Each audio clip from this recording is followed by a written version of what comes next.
Meeting's called to order. Approval of minutes, deferred until next meeting. Public comments? Any public comments? Any item not on the agenda, limited to 3 minutes? Old business? None. New business is the growth policy review. So basically what we want to do today is just kind of walk through the growth policy that we have. It's actually our second growth policy. The first one came out in 2008, and then this was an update.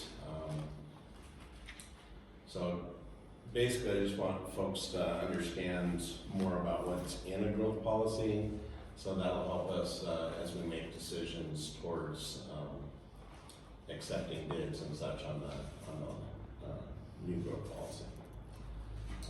I was kind of curious as I was looking through this why Land Services didn't submit another one. They're no longer in service. They're no longer in business. I met the guy. He says he works for Missoula County now, I think, and kind of Land Solutions just on a standstill. Okay. Yeah, because that probably would have been the cheapest. Potentially, yeah. Way to do it if they just had to update. All right. So one of the things I gave you guys, folks, is a handout for the Montana Code Annotated that is regarding growth policies. There's basically there's 7 articles in there on that, or chapters. I think a lot of folks didn't understand that this is actually something that is not mandated by the Montana legislature, but it's actually gives guidance to that, and it controls what contents are in your growth policy or should be in your growth policy. The big thing about growth policies, and I guess we'll just go ahead and go to the general information. If you don't read much more into these policies, you can get a really good idea just by looking at the table of contents and then the general information here. And if you go up to the very top of that, I'll kind of just let people read through this. But it's, there's a handout for you. It's Montana Code Annotated on growth policies. Okay. So basically it says a growth policy is a document adopted by a city, town, or county that allows the community to envision its future and proactively work to achieve it. In many states they're called master plans or comprehensive plans. In Montana, the legislature branded it as a growth policy. Local governments use a growth policy as a general guide for making decisions regarding the community's physical development. The growth policy is not a regulatory document, and they do not require regulations to be adopted, but regulations like zoning must be consistent with the growth policy. I think a lot of folks think that because we have a growth policy that we're tied to that growth policy, and everything in that growth policy we have to do, okay? That's not really true.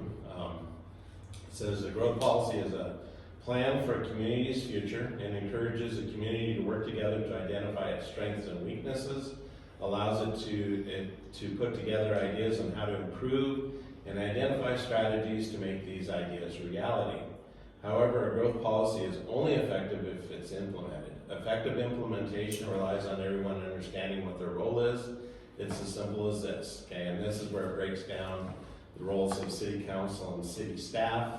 For city council, when making decisions, consider how that decision will work towards creating the future conditions described in the growth policy. Make sure city staff are creating work plans that implement the growth policy, monitor the plan, and provide leadership to see through. So as we go through this this evening, we'll go ahead and we'll talk about some of the items that are in there, and we'll discuss how we've used this growth policy to accomplish a lot of those items. First, So basically, I think it's just to reiterate, Rob, it's really important to realize that this is not a regulatory document. It doesn't set laws, it doesn't create laws, it doesn't require the creation of laws. It is required by the state. But what it does is it is the base document, the kind of the highest up document, a comprehensive plan, you could say, of everything that does turn into regulation. So the state requires things like subdivision processes, conditional use applications and permits, variances, things like that to be consistent with the growth policy. And the reason for that is ultimately, and really in theory and in best practice, the growth policy timeframe, the creation of the growth policy is the time that you have the most stakeholder input regarding the future of the city over really the next 20 years. Getting information from business owners, from constituents, and just general public, as well as city staff, planning boards, things like that. So it really is the time where the most public input should be involved on a lot of these processes to basically smooth over that process as you get to those decisions later down the road. It's already been voted on and approved by the council. It's already gone through public hearings to make sure that everyone is in line with the ideas in the growth policy. So it takes away a lot of that front end work when you actually go down to setting regulation. Yeah, and another important thing to realize about growth policy is it's a collaborative effort between your city council, your city staff, your planning board, and the community at large. We actually have surveys. If you look at this growth policy, the very end of it actually has the survey results in a graph form, and then also the questions and the major comments. A lot of those also comes from a meeting that we, or several public meetings that we had. They had charts around the room and for different topics, and people would go around and they put either a green or a red marker, whether they approved or disapproved of the ideas and such like that. Okay. So city staff says base regulatory actions like zoning and subdivision regulations, just like Jordan was mentioning, are on the growth policy. When planning other land use actions like where a new park should go or extending public infrastructure, consider how the action works towards creating the future conditions described in the growth policy. So in a lot of larger cities experiencing a lot of growth, what you might do is larger cities will plan their infrastructure growth.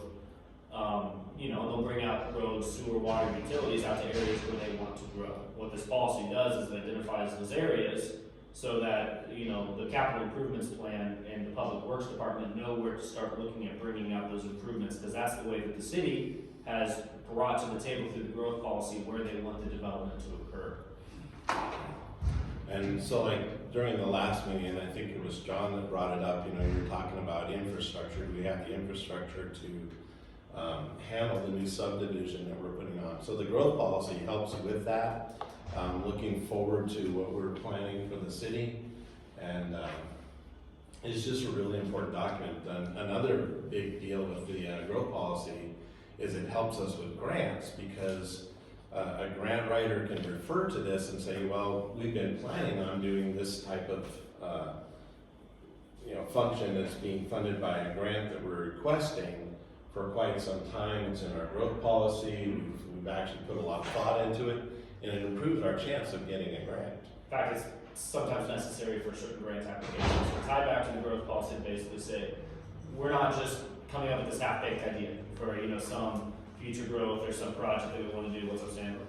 Yeah, can you, I'll get it when I leave. Okay. Yeah, thanks. Have a good one. One thing I just wanted to say real quick too, I don't want to take up your presentation, but what we'll see over the next few years is that the growth policy is really that highest end document. That's the document that everything else flows from. So when we look at some of the other city planning documents, like the capital improvements plan is really the best example. It's a plan that shows the 5-year infrastructure improvements throughout the city of Deer Lodge that we can plan for and we can make. Those are kind of the actionable items. And what you base those on is you base those on the goals that you see in the growth policy. So next year, year and a half, depending on when we complete the growth policy, next project we're going to be working on is updating our capital improvements plan so that we can basically have a new framework based on a new growth policy that we can identify new infrastructure capacities that we need and start working towards strategizing to do them. Yeah. The legislature actually recommends that you review, requires that you review your growth policy every 5 years. As I mentioned before, we had a 2008 growth policy. We updated it in 2015, so we're a little bit behind. Had started actually the work into 2013, but finally completed it at the end of that. City Planning Board, the following issues were identified as being the primary focus. And again, we'll talk about it when we get further down the presentation. These were the city council's and city staff's main focus, was the downtown revitalization, the Cottonwood Creek corridor planning, parks and trails, brownfield revitalization, and then housing costs. Additional issues included annexation, updates to meet state law, Clark Fork river cleanup coordination, and code enforcement. So like updates to meet state law, you'll see in Montana Code Annotated 76-1-601, it actually says a growth policy must include the following. And that's community goals, objectives, map, and text describing the inventory of the existing characteristics and features of the jurisdictional area, including land uses, population, housing needs, economic conditions, local services, public facilities, natural resources, sand and gravel resources, and other characteristics and features proposed by the planning board and adopted by the governing policies. Projected trends for the life of the growth policy for each of the following elements: land use, population, housing needs, economic conditions, local services, natural resources, and other elements proposed by the planning board and adopted by the governing bodies. A description of policies, regulations, and other measures to be implemented in order to achieve the goals and objectives.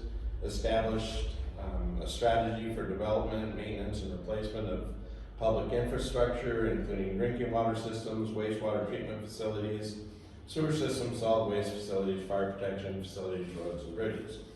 Implementation strategy that includes a timetable for the growth policy, a list of conditions that will lead to a revision of the growth policy, and a timetable for reviewing the growth policy at least once every 5 years, and revising the policy if necessary.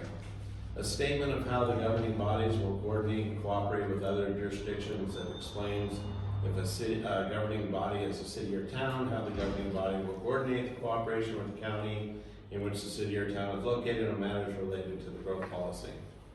If governing body is a county, let's get that part. A statement explaining how the governing bodies will define criteria, etc. So really, whoever we contract to develop our growth policy already has a guideline of what should be in that policy.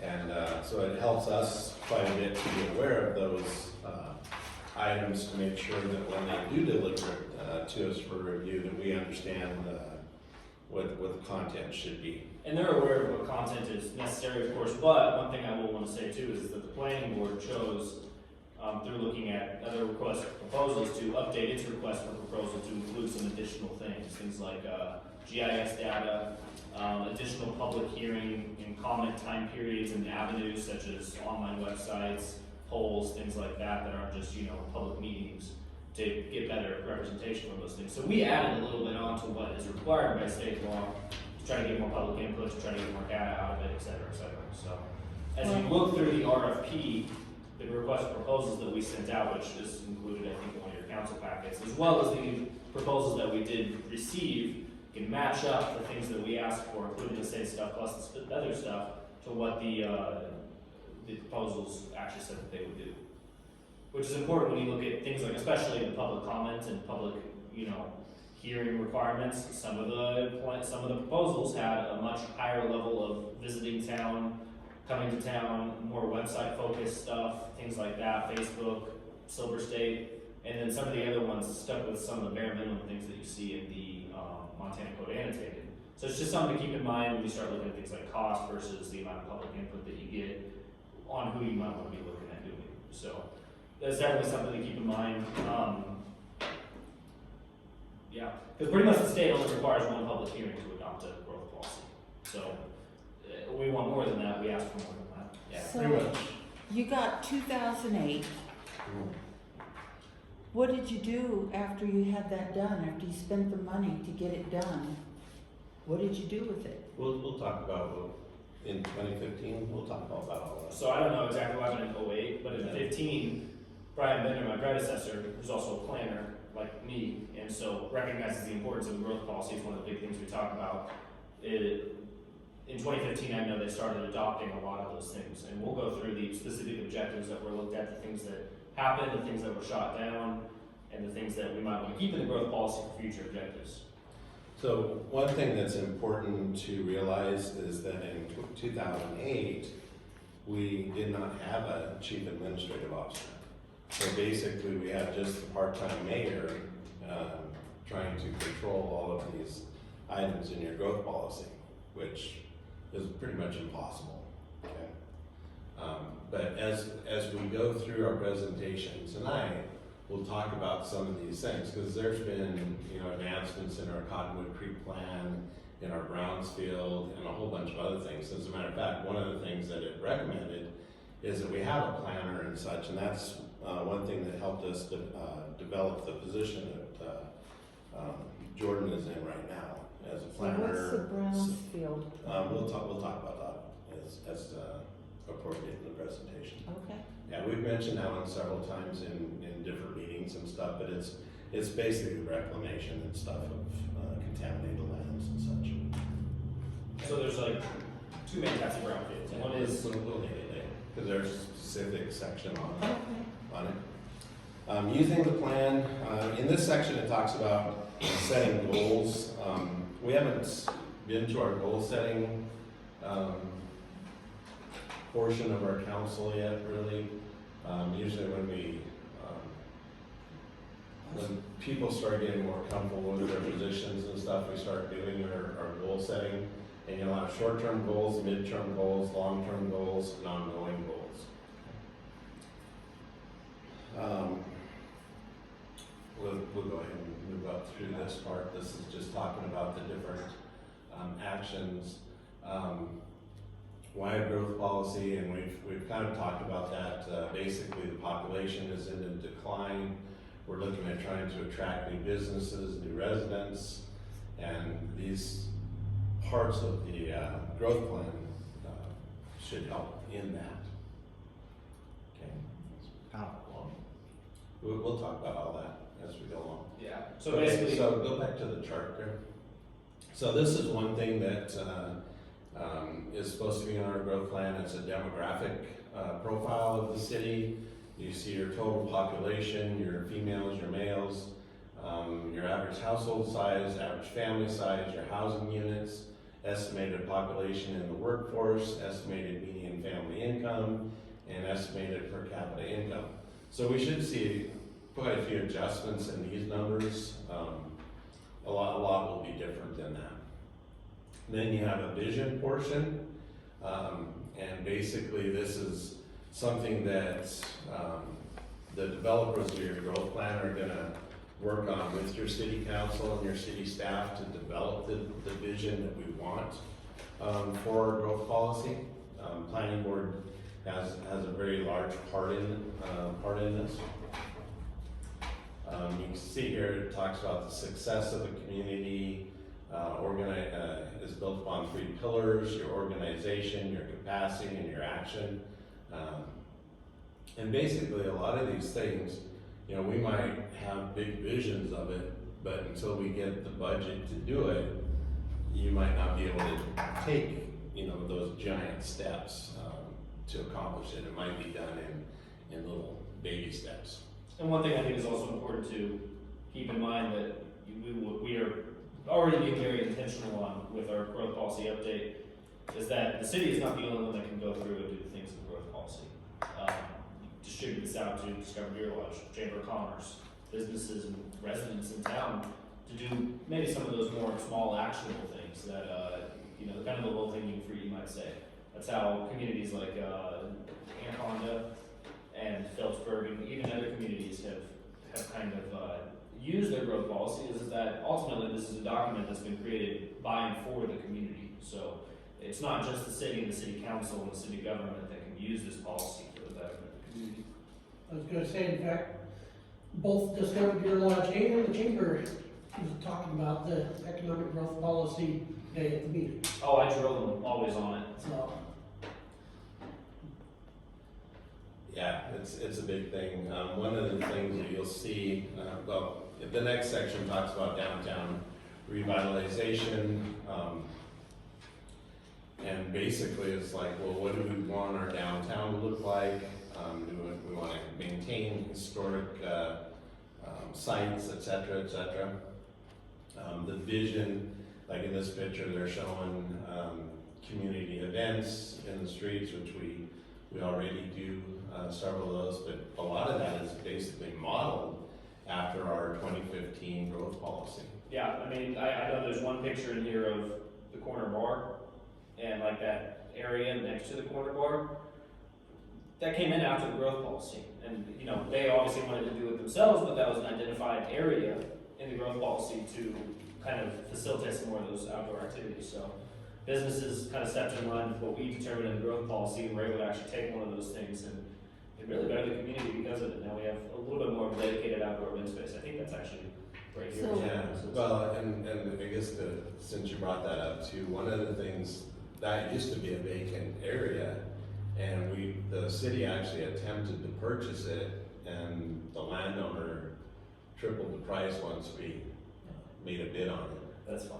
I didn't know that. And so then the corner bar ended up purchasing that property and expanding on it.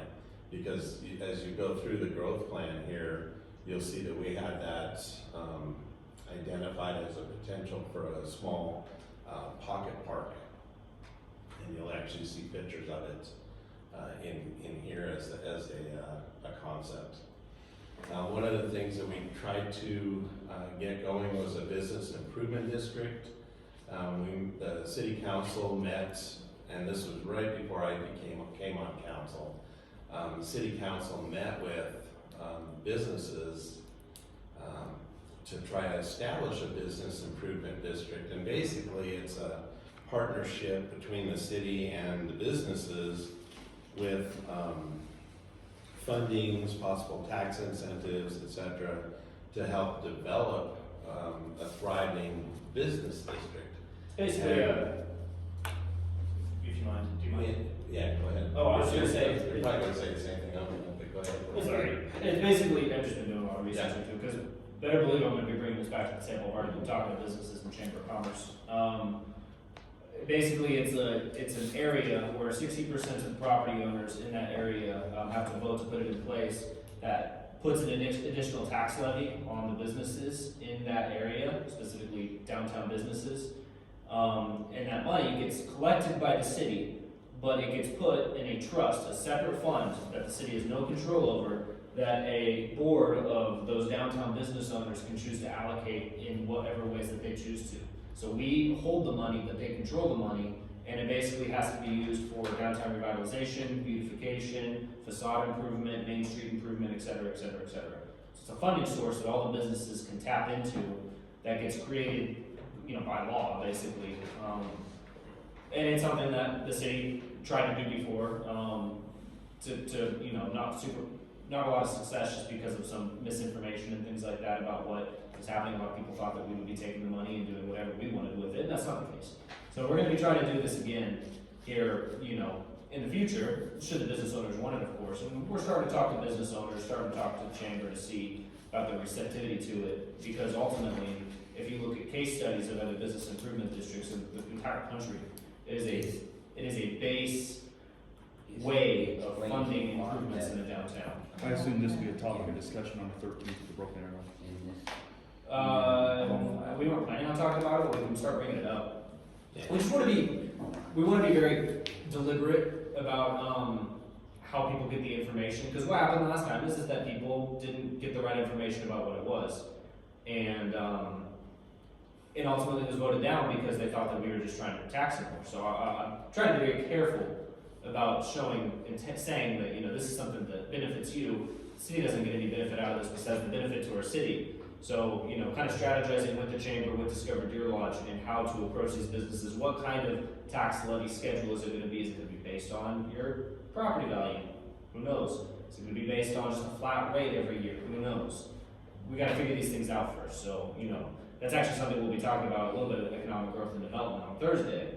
Is how we start to look at strategizing for bringing this business improvement district proposition to the businesses downtown. Aren't there any grants they can get for a historic downtown? Oh, yeah, and we pursue every grant opportunity that we can get. And Jordan's been very, very aggressive with that. Staley Engineering does a lot of our grant work as well when they look at projects.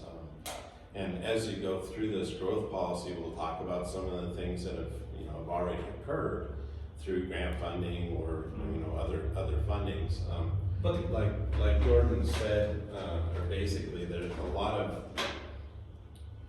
of what happened with our business improvement district when we first approached it is that we didn't get enough information out to the public, so the public made up their own information and presented that at the meeting before we even had a chance to present the concept. And basically most of the people, all they heard was tax. Yeah, and I don't want that to happen again because it is something that is a tried and true method of receiving funding, not for the city, but for the businesses themselves. So I want to make that so clear when we start to approach these businesses about the potential for a business improvement district. Anybody, And what is the official name for this program? business improvement district, it's a BID, is what you can call it. So why not do a period? Pick a period out of Deer Lodge's history and try to get the businesses to revamp their storefronts and that for that period. And our historic preservation committee can work with the BID on something like that, but ultimately, the good thing about a BID is that it makes money available to those businesses to do with what they will, to improve their things for their needs. But if we pick a period in Deer Lodge's history and fix it up and keep it that way, people can visit and Deer Lodge would be seen as, oh, this is the way it was back when. Sure. And I totally agree with you. And that's a good concept. But And just to be clear then, and I don't want to shut you down or anything, but the purpose of this is just to kind of go through the growth policy and talk about it. And then what you'll see is we'll be having conversations like that is what we want to see. Because that's how Phillipsburg, that's what they did. They looked at something like this, whether they had a formal growth policy or whatever. They looked at and said, what do we have? What can make us a thriving community? If you've ever been to Leavenworth, Washington, that's what they did. They're like, oh, hey, we could be this type of community, and those kind of like what you're saying. They didn't pick a specific time period. They themed that. They themed it after a culture. So, I think it's God, I'm losing my train of thought. Long day. I feel pretty comfortable and confident saying that if you were to look up literally any city, small town or large town that's seen some sort of Main Street revitalization, they will have a business improvement district. My other concern here is if a business makes more than the other businesses and they're not seeing the improvement right away and other businesses are, so are you gonna have like a scheduled drop of money for certain businesses so that everybody knows when they're gonna get a piece of the pie? And see, so typically the improvements that the board votes on are things that improve all businesses. Like let's save up our money to improve all the sidewalks or to improve all the facades. That's one of those things that I'm saying, like, I want to do more research on, the Economic Growth and Development Committee needs to do more research on to determine how our presentation to the businesses is going to look, because we don't want something like that to happen, Sure. So, but what it does, and getting back in that, I don't want to get lost in the weeds here because we've got a lot to go on, but getting back to your idea of just grants for these things, as you'll continue to see, grants take time, and the city takes time to do things by its nature, it's supposed to take time to do these things methodically. Grants take forever to get. What the business improvement district does is it provides a reliable source of funding every year, every month, and every year for these businesses to start working on those things themselves. That can be supplemented with grants by the city, but we can't do everything. Yeah. And one of the nice things about your growth policy, you can pick out those concepts that you really want to work on. And as you saw earlier in the presentation, we had like 4 or 5 things that we wanted, to focus on. And if our focus is going to be in a specific area like a business in the bids, we can ask the people doing our growth policy, hey, we want a little more focus, a little more information on this business improvement district concept. And then that'll get into your growth policy. Exactly. So again, when we're talking about it, we don't wanna get, into the, what is our plan to do it, because right now, we may not have a plan, and we don't wanna start talking about, well, this is what we're gonna do, and we haven't even really got that far in our plan, it's kinda like subdivision. Yeah, we want a subdivision, but it's too early to start thinking, well, what are the streets gonna look like, what are the, parks gonna look like, anything like that. We have to depend on a lot of that stuff for the developer, based on our zoning and everything like that. So, we can't project a lot of that right now. We can say, hey, we want something like this, but we don't know the specifics of it. And to be frank. The thing, a business improvement district is not, it's the business people that would make the decision of the first project or, yearly spending. It wouldn't be the city council or anything. And that board is elected from the businesses. Yeah. So the businesses, and again, if they are going through and they realize that their business isn't saying the same things, they can volunteer to be on board. And those types of things, Yeah. it creates a new, I hesitate to use the word, but a new political entity that, has the authority to distribute these funds and is adherent to the will of the businesses as a whole. Kind of like the city council represents its wards and the people in general, the business improvement district board represents the board, or represents everyone who's in that district altogether. Yeah, and it's important to realize too that it's not the same as the Chamber of Commerce. It's a similar concept, like the Chamber of Commerce. Even if you're not a member of the Chamber of Commerce, you benefit from the city having a Chamber of Commerce, and you kind of ride on their coattails without actually contributing, which, I'm sure is, not. A lot of rising tide raises all ships. Yeah, not the desired effect, I'm sure the Chamber of Commerce would want as many businesses, contributing to, whatever they're doing as well. So when we talk about the downtown revitalization, our growth policy identifies several things that we can look at in terms of organizational structure, such as the business improvement district.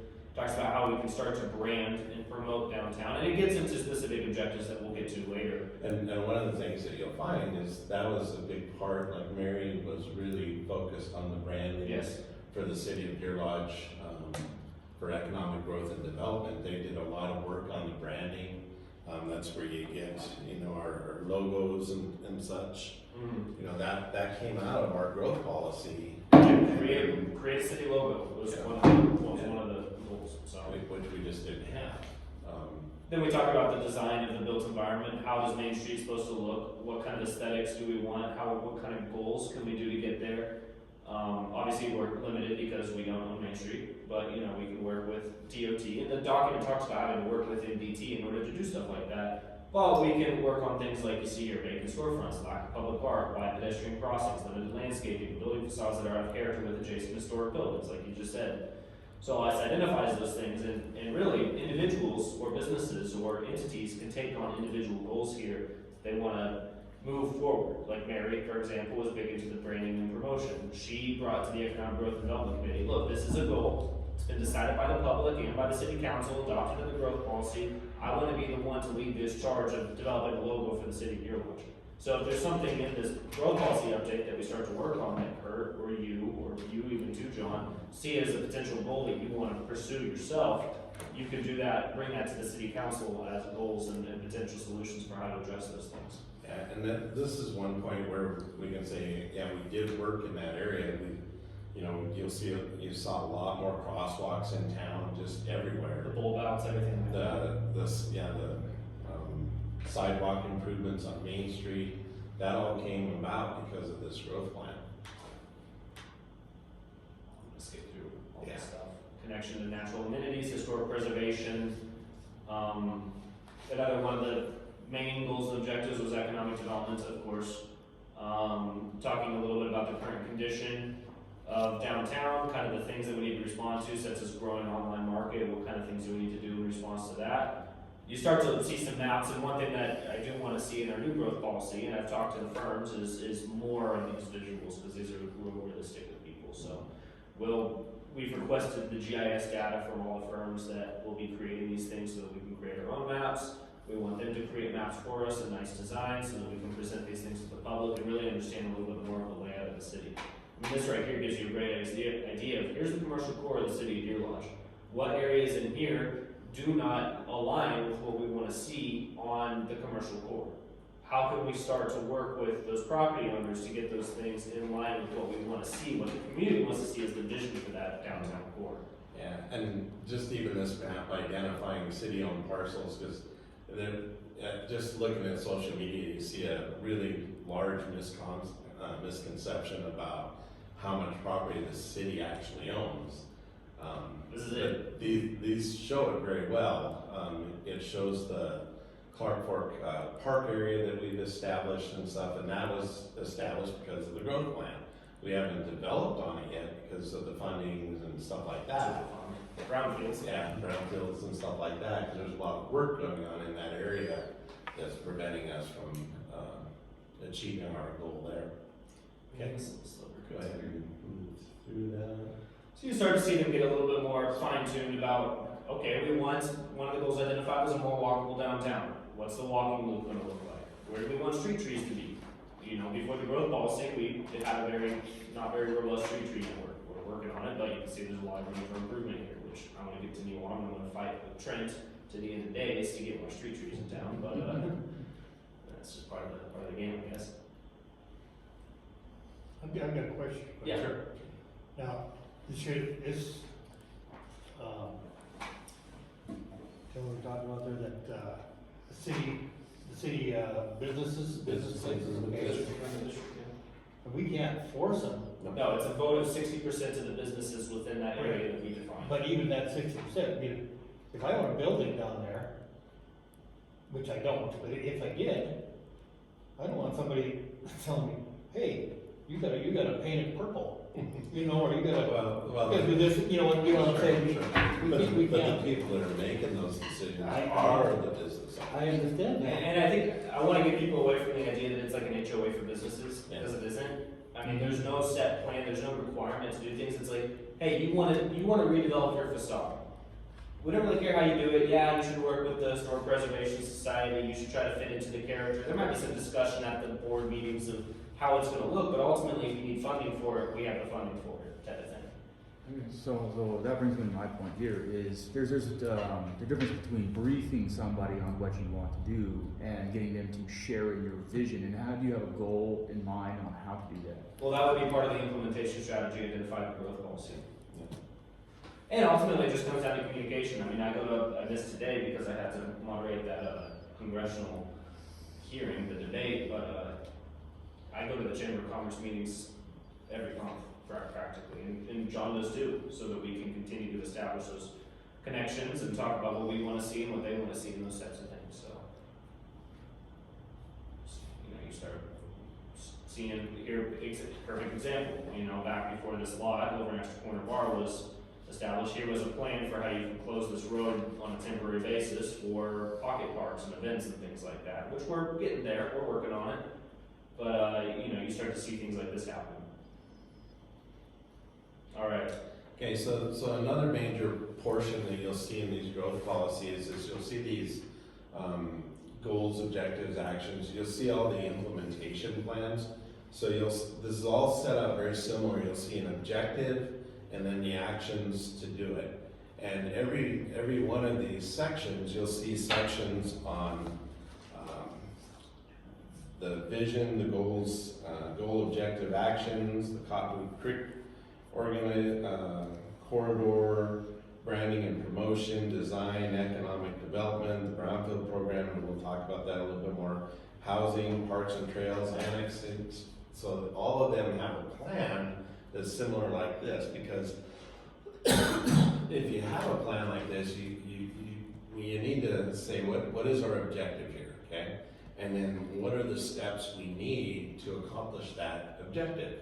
So that's what you see in these actions, and it identifies the partners, it identifies how to accomplish it, and then the time frame. Is this a short term? Is it ongoing? Is it a long-term project?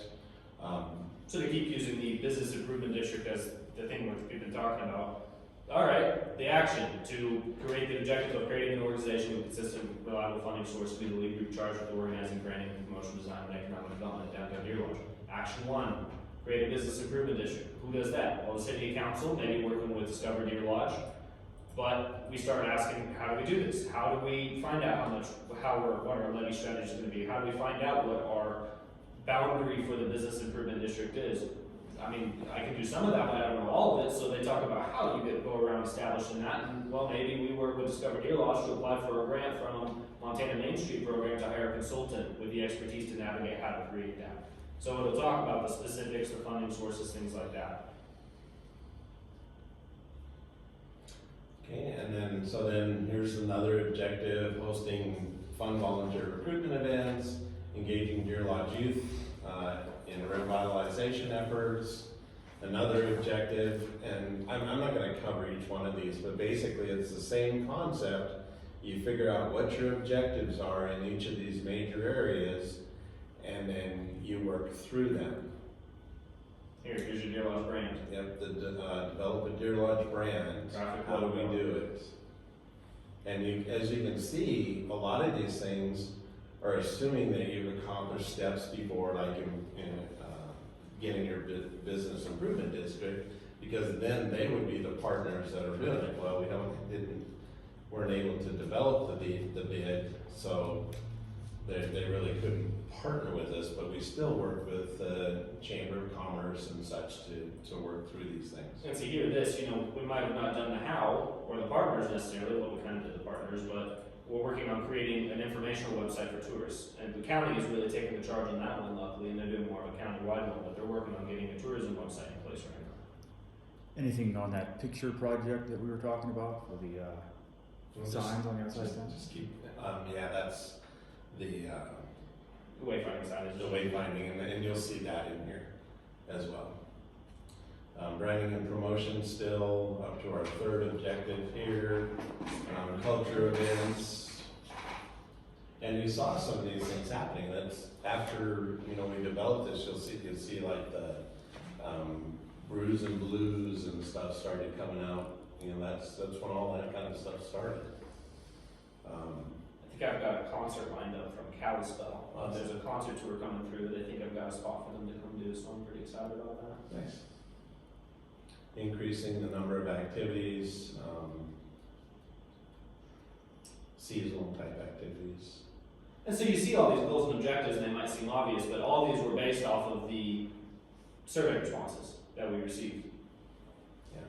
Like one of the concept there was work with the owners of vacant downtown commercial properties on their interest to offer short-term pop-up leases. Any plans for new survey? Empty storefronts. I mean, you can have some great concepts and stuff, but until the people buy into it. Any plans for a new survey though? You have to do a survey. Yeah, we do a survey. It's required. Okay. We'll do quite a few survey, depending on what are in the proposals. We have some firms that are saying we'll create a website for people to go and comment with public hearings, public meetings. We'll reach out to Facebook pages, all that type of stuff. You have some that just say, we'll just have public meetings. But you have some that says we'll create a website for you. Okay. Okay, we're gonna cruise through some of this Yeah, stuff. so, I mean, It's all you get a the lot of these same things. type. Yeah, it's a lot of the same type stuff, especially for downtown, which is the bulk of the increased pedestrian activity, develop infrastructure to accommodate people in events. You see a lot of this stuff, and you see the bid being a part of a lot of these things. Cottonwood Creek Corridor, so basically this is helping with our flood mitigation and such. We bought properties to help with that.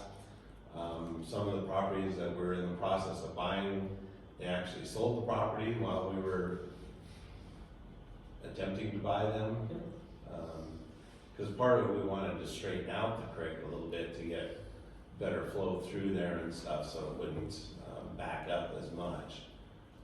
But we're still working on all of that.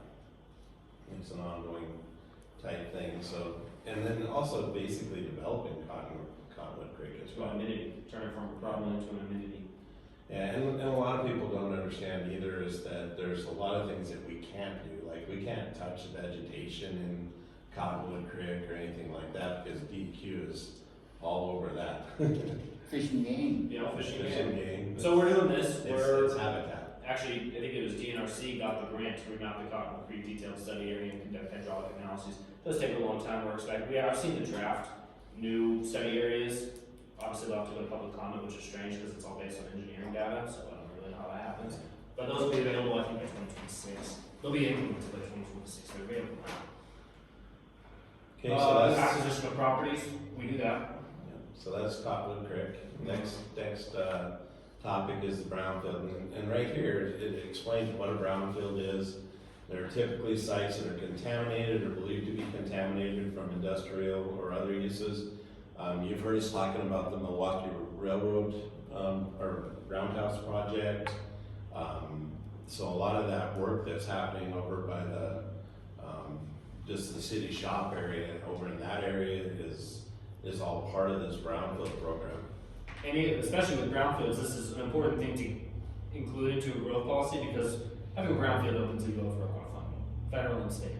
So I mean, if we can identify spots in brownfield that we also want to develop into a certain thing, awesome, there's funding for that. Which we're working on. I mean, I've got a grant in with DEQ right now. They'll start the public process, I think in November, I think this year is what they said, to start looking at plans for what to do with both the Roundhouse site and the Clark Fork River Park area that we have, which is both state and federal superfund. But they didn't finish the Roundhouse place. Not because it takes time. And I mean, takes a lot of time. DEQ gets in the way of those things. And a lot of times it's, you do a chunk, and then you get more funding, or you are able to raise the funding and stuff, and then you do more. It's just, Well, it's they something that found you more can't. that was contaminated. Yeah, and we do. And I think it's also important to realize too that brownfields don't just have to be those big, large industrial sites. Like when you look at brownfield funding, I'm applying for a grant to do brownfield assessment of the Hotel Deer Lodge. Working on that right now. Actually, that one's in, I think. They just need to start working on it. But even old laundromats can be brownfields because of the contamination from those cleaning materials into the soil. So if someone comes in and wants to purchase an old run-down laundromat or something like that, or a gas station, or auto repair shop, and build a new building on it, well, you might be hindered by the contamination on the site and what kind of uses you can have, but that also opens up, if you're able to identify where those brownfields are, to funding opportunities. So this just kind of talks about your different plans that we had for our brownfield, and it's gonna be the same concept. You're gonna have the objectives, the partners, the how, the time frame. Talks about the city planner, build staffing. Then we get into the housing, and it talks about so one of the things in each of these sections, you'll have that issue statement.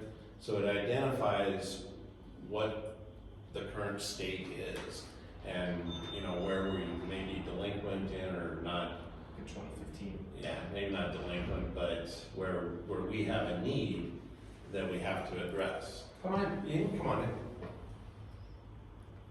We don't buy so hard. And we just got the housing part of the growth policy Yeah. too. You might find it interesting. I was here for the historic preservation. Oh yeah, we have to get out of here in 10 minutes. Okay, so we'll go into I just super remembered. cruise mode. So housing, So you have the issue statement, you talk about the constraints, and you look at the desired outcome. We're looking at low income housing, workforce housing, and we're still working on that, as you can see with the workforce housing, regulatory process. Okay. Then we talk about some more objectives, coordinate with other agencies, housing, still parks and trails. And again, you have the issue statement, the desired outcomes, and then any restrictions that you might have, trail improvements. And we saw a lot of trail improvements over this last several years. Parks and trails have really developed quite a lot. Okay. So all parks parks and trails still. Annexation policy, we actually did create our annexation policy. We annexed, what we called the donut area. That was our first area that we annexed, and then we looked at the hospital area, annexing that. So you see a lot of these things, parks and trails, annexation, subdivision standards, engineering standards, were all identified as needs, and we created plans for all those in 2015. Yeah, we didn't have engineering standards before our growth policy here in 2015. You know, those are developed now. Future land use map, important thing. More goals, more things like that. Okay. Was that proposed or was that real? The engineering standards are. No, the land use, Oh, I mean, this isn't a regulatory document, right, so it's proposed, okay. based on public input. And part of it is already stuff that we have. You know, like you see the industrial area, the high density residentials, public areas and stuff. Part of this is what we actually have, part of this is what we would like to see. And this is one of those things in the RFP, I've told the potential planners that they need to have a better future land use now. Both for outside the city and inside the city. Yeah, part of what we saw coming out of that too was even the home-based businesses. We developed major home-based business criteria, minor home-based business criteria. We adjusted our business licensing based on those criteria. Because we used to have just a business license, now we have a lot of different styles of, or types of business licenses with different rates. Update subdivision regulations, achieve that, I mean, Hire staff to serve as a planner, that's basically part of how our chief administrative officer came about. Brian was our first chief administrative officer. He was our floodplain administrator, and he talks about that in like the Cottonwood Creek thing, the planner, so he basically wears a lot of hats. yeah. While there have been interface with WUI, the county works on that, they're working on an update to their WUI right now. So luckily we don't have to do that. But that's also been topics of our public health and safety meetings. So yeah. So a lot of these things reach into the committees. 2015, yeah. So then you pretty much just get to the survey results, which is interesting to read through, because that's how you get the overall identified results from what the public had. And like I said before, one of the bigger things I want to see in this new update is a better public outreach process using websites. Because as you can see up here, go up to the very top of this, I think their response rate was really low. 53. 53 responses. Because it was distributed through the Silver State Post and was available online. So they talked about it in Silver State, available online. It's got to be better this time. So, Any plans on using the upcoming news resources you guys got at your disposal? what was that? Deer Lodge News Network, the blog? Oh yeah, absolutely. No, that's already. I think some of them talk about Facebook and things like that. Some of the so there's one thing to look at these proposals for is that some of them are like, yeah, we'll advertise to the Silver State. Probably because they just looked up what the newspaper is in town and they said that they'd use the Silver State. Some of them said we'll create a website or we'll work with Facebook. So just things to keep in mind as you review those proposals. So I urge everyone here to review the proposals. You know, looking at things like cost, things like what they're offering, things like how much public outreach they're doing. I will just make the stipulation real quick that really for any one of the the firms that accepts this, we will be sitting down as a city council and the staff beforehand to kind of talk about exactly what we just want to see in the growth policy, and then it'll provide us an actual quote based off of it, which in all likelihood could potentially be higher than what they did for some of the firms and what is said in what we budgeted for, based on what we want. So it's going to be a bit of a conversation as to, well, this firm is offering this stuff, whereas this firm's not, but this one's going to cost $5,000 more, but this one's not. So there's just stuff to keep in mind when we start looking at, the cost of these things too. And once we get rolling, are you looking at hiring any internists for work experience and to increase efficiency? We don't need to, because we're hiring it out to an outside firm. We'll have basically the way this will go is there's like 3 phases of the project. Basically inventory of current conditions, public hearing processes to get, desired needs, and then creation of the document. Before each one of those, they'll meet with, the firm will meet with the steering committee, which is made up of members of the planning board, staff, and potential members of the public. We haven't fully decided how that's gonna look yet. We're gonna steer that phase of the project, and then that phase of the project, once it's complete, is gonna go to the planning board for their review and approval, basically, to move on to the next step of the process. Roger, but you got one additional thing you're steering on top of it, plus your management, as said, and so a couple internists, work experience would be a viable and valuable thing to give to some of maybe these high school graduates or college graduates looking for political experience. Well, see, that's the thing about, you know, I will basically be at the steering committee meetings, talking about my goals and objectives, talking about what I can provide, but then they're gonna do the majority of the work, and basically, every once in a while, they'll reach out to me and ask me questions.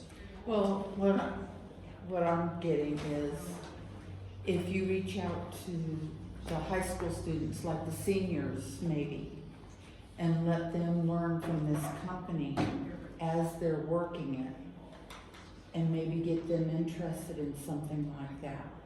See, and we can't really do that. I Why? mean, you can say, hey, we have people that might be interested, but when we're hiring a private company to do this, it's. No, I'm not Experts, talking about yeah, company, experts. I'm talking about internists to work on the paperwork and day-to-day. There won't need to be, there's no paperwork associated, I mean, like, there's, I'm talking about just regular government, about what, in regular government, in regular government, yeah, we don't, like, with just everything that we do, yeah. at this time, I don't think we need one.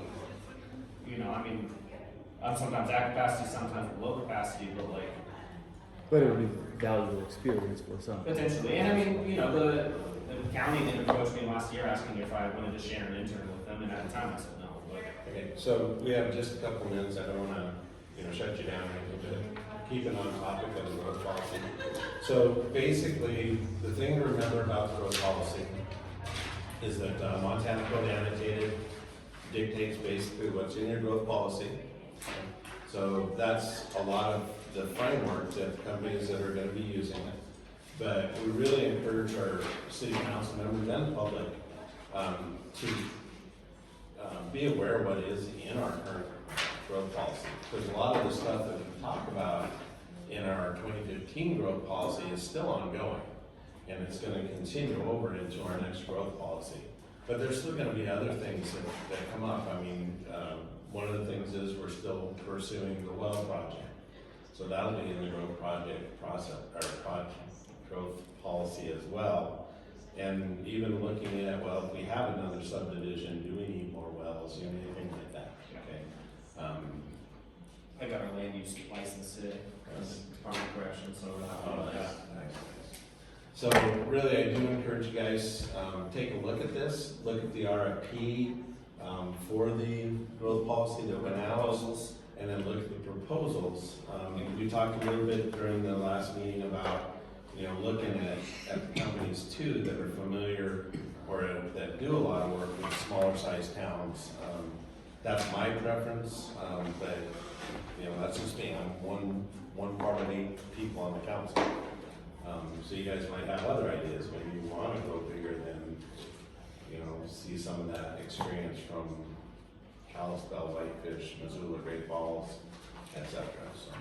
And then feel free to come in and talk to me if you have questions about the proposals as well. They're kind Did you send us the 2015 one to compare with the new one? It's on your tablet. Okay. And you can come in and talk to me about how to access that too if you can't find it. It should just be in your documents on your tablet though. Yeah, I had to scroll to the left to get Ah, to them all. It's definitely there. Okay, so we're out of time. We have another committee coming in. Sorry about that. Our next meeting is Monday, November 14th. Oh, council comment concerns? But we're Oh, gonna yeah. have time to look at this before we bring it up at the. Well, that's what city. we hope you're working on. Yep. We'll do another presentation at one of our council meetings, but it's not gonna be as in-depth as this. I mean, we don't have to spend an hour. Are there any staff or committee member concerns, comments? I will say one thing about it, what I've seen so far, it's like buying a brand new truck. You can compare Chevy, Dodge, and Ford, and they each have something in there you like, and you just gotta make that decision. Sure. I'll say one thing, just real quick, I don't wanna take up too much time, and I'm not trying to like step on any toes here or anything. But the skate park ordinances that you put on Facebook really looked like they were a decision of the city council. I told them no. At the I very told end, them, that it was no, proposed. I told them no. I had a lot of people contact me saying, is this what the city council's doing? So I just wanted to state that, I just wanna state for the record that those have not been adopted yet. No, They are and I proposed. put on there that they are proposed, they've gotta go through several committees and everything. Okay. I just wanted input, Okay, but they don't read that. maybe next time, just at the very top saying, my proposed ideas to bring to the city council. Yeah. And I'm being a little nitpicky, but I got a lot of comments saying, well, the city didn't have this at a meeting. This wasn't discussed in an open public meeting. Where's the public's right to participate?